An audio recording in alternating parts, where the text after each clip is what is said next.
Morning dear students. Class 12th की chemistry में जैसा कि हम लोग कोलाइडों का वर्गीकरण किया, कोलाइडों के वर्गीकरण में हमने थर्ड पार्ट जो पढ़ा था संगुणित कोलाइड या मिसेल। जब मिसेल का निर्माण हो गया, मिसेल बन गया, तो मिसेल हमारा बनता कैसे है? साबुन से सामान्यतः बन सकता है। साबुन के अणुओं के परस्पर जल से क्रिया करने पर मिसेल का निर्माण होता है। तो ये मिसेल, साबुन की क्रिया से मिसेल का निर्माण हुआ। मिसेल हमारी जब हम प्रक्षालन की क्रिया करते हैं, प्रक्षालन मीन्स क्लीनिंग एक्शन, प्रक्षालन मीन्स क्लीनिंग एक्शन, जिसको देहात में कहा जाता है सफा करना या पछाड़ना। प्रक्षालन की क्रिया की जाती है तो क्या होता है, उसमें मिसेल बनते हैं, बुलबुले टाइप से बनते हैं। जो बुलबुले टाइप से बनते हैं वही मिसेल होता है। आज उस मिसेल के बनने की क्रिया विधि के विषय में हम लोग पढ़ेंगे। साबुन का उपयोग प्रायः गंदे वस्त्रों की सफाई के लिए किया जाता है। जैसे गंदे वस्त्र होते हैं जिनमें तेल ग्रीस वगैरह लगा होता है, धूल मिट्टी वगैरह लगी होती है, उनको सफा करने के लिए साबुन का उपयोग किया जाता है।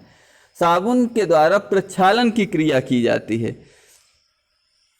धूल या तेलीय पदार्थों के एकत्र होने से वस्त्र गंदे हो जाते हैं। जब धूल या तेलीय तेल जैसे तेल सदृश पदार्थ एकत्र हो जाते हैं वस्त्र के ऊपर, तो उसको हम क्या करते हैं, सफा करते हैं। ठीक है ना, गंदे हो जाते हैं। जल के द्वारा तेलीय पदार्थों को अलग नहीं किया जा सकता। केवल अगर तेल टाइप से उसमें जम गया है, तेल लग गया है, तो तेल साबुन से तो अलग हो जाता है, और लेकिन जल से केवल नहीं सफा होता, लेकिन धूल वगैरह सफा हो जाता है। जबकि साबुन के एन आयन, साबुन जो होता है उच्च वसा अम्लों के सोडियम या पोटेशियम लवण साबुन कहलाते हैं। उच्च वसा अम्लों के जैसे C17, H35, COO, यानी भी हो सकता है, के हो सकता है। तो यहाँ पास से ये डिवाइड हो जाता है C17, H35, COO माइनस और Na+। दो प्रकार के आयन मुक्त होते हैं। तो इन आयनों में जो ऋणायन होता है C17, H35, COO माइनस, उसी को RCOO माइनस कहा जाता है। तो ऋणायन उपस्थित तथा R की क्रिया से धूल का शीघ्रता से निकल जाते हैं। धूल के कण जो होते हैं शीघ्रता से आसानी से निकल जाते हैं, R जो उसमें होता है उसकी क्रिया से। यहाँ पर हमें दिखाया गया है कि ये क्या है, ग्रोस्टी डस्ट ऑन क्लॉथ। क्लॉथ पर इस टाइप के डस्ट के कण आ करके इकट्ठा होते रहते हैं। ठीक है ना, ये डस्ट के कण हैं, और जब इस पर क्रिया होती है साबुन की, मिसेल बनते हैं, तो ये क्या बनता है, मिसेल इसमें बुलबुले टाइप से बना करके धूल के कणों को इसके सरफेस को से हटा देता है, जिसके फलस्वरूप सफा हो जाता है। ठीक है ना, तो सफा करने के लिए इस प्रकार से मिसेल बनता है। साबुन तथा अपमार्जक का स्वच्छीकरण करने का गुण दो कारणों से होता है। स्वच्छ क्यों करते हैं, इसके दो प्रमुख कारण बताए गए हैं। पहला, चिकनाई का मिसेल में विलेयीकरण।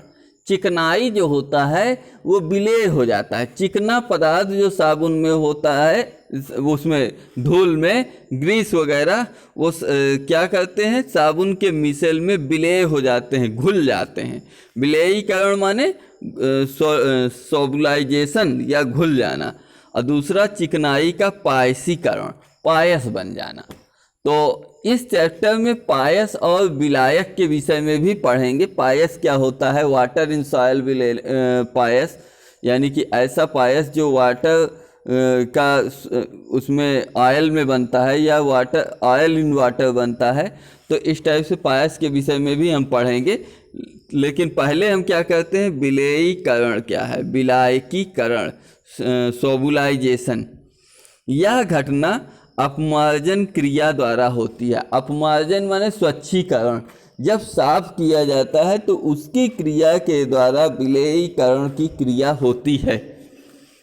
इसमें साबुन के सांद्र जलीय विलयन में, तो विलयीकरण में क्या करते हैं, साबुन का सांद्र जलीय विलयन, गाढ़ा विलयन होता है, जो साबुन के सांद्र जलीय विलयन में से ऋण आयन, जो ऋण आयन होता है, समुच्चयित होकर, पुंजित होकर, एकत्र होकर मिसेल बनाते हैं। साबुन का सांद्र जलीय विलयन, गाढ़ा विलयन, जब देर तक साबुन लगाते हैं कपड़े में तो क्या होता है, धीरे धीरे उसके कण जो है पुंजित होकर के मिसेल का निर्माण करते रहते हैं। ऐसा नहीं होता थोड़ा साबुन टच करवाया और बस हो गया, उसमें बनने लगे। 2-4 बार तो साबुन उसमें लगाना ही पड़ेगा, 2-4 बार रगड़ना पड़ेगा, जिससे हाइड्रोकार्बन पुच्छ टेल अंदर की तरफ होती हैं। इसमें हाइड्रोकार्बन का जो पुच्छ होता है अंदर की तरफ तथा ध्रुवीय बॉन्ड COO- सतह पर रहते हैं।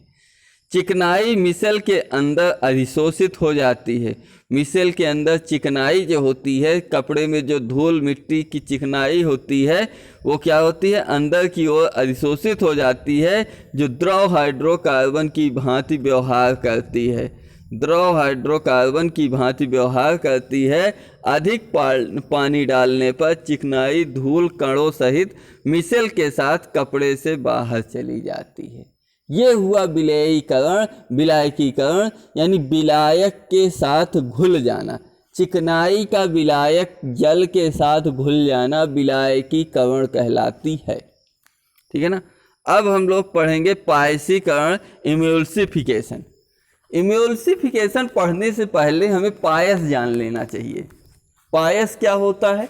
पायस हमारा जब परिक्षिप्त प्रवस्था परिक्षेपण माध्यम दोनों द्रव अवस्था में हो, परिक्षिप्त प्रवस्था परिक्षेपण माध्यम दोनों द्रव अवस्था में हो तो हमारे पायस का निर्माण होता है। पायस का निर्माण कब होता है? जब परिक्षिप्त प्रावस्था परिक्षेपण माध्यम दोनों द्रव अवस्था में हो।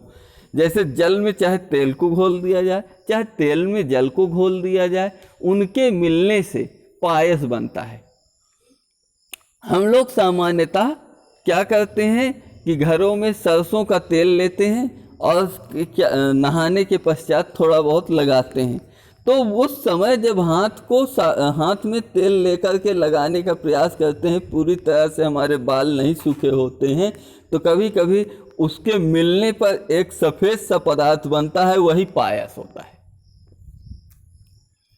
तो अब चलते हैं पायसीकरण के विषय में।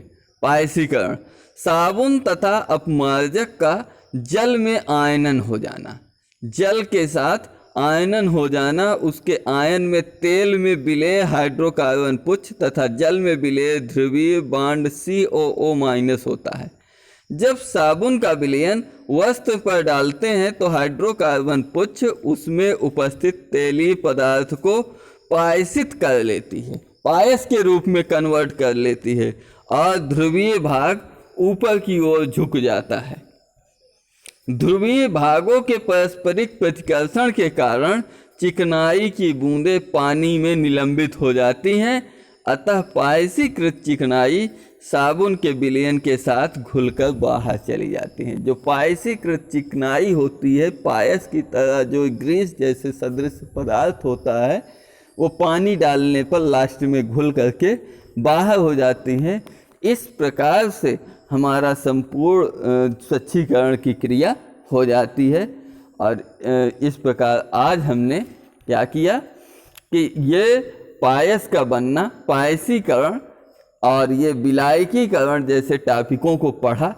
इनको और आसान शब्दों में आगे फिर से डिफाइन किया जाएगा। अभी कोलाइडो से संबंधित कुछ शब्दावली टाइप से आएंगी, कुछ डिफिनीशन टाइप से आएंगी, जिनको पढ़ेंगे हम लोग। 5, 7, 8 हैं। और जैसे ब्राउनीगत, टिंडल प्रभाव, अपोहन, स्वर्ण संख्या, रच्छी कोलाइड, रक्षण, स्कंदन, इन सब डिफिनीशनों को 2-2, 3-3, एक दिन में, 2-2 दिन में, 2-3 दिन में पढ़ करके हम लोग इसको ख़त्म कर देंगे। और मिलते हैं अगले दिन अगले नए टॉपिक के साथ। तब तक के लिए जय हिंद।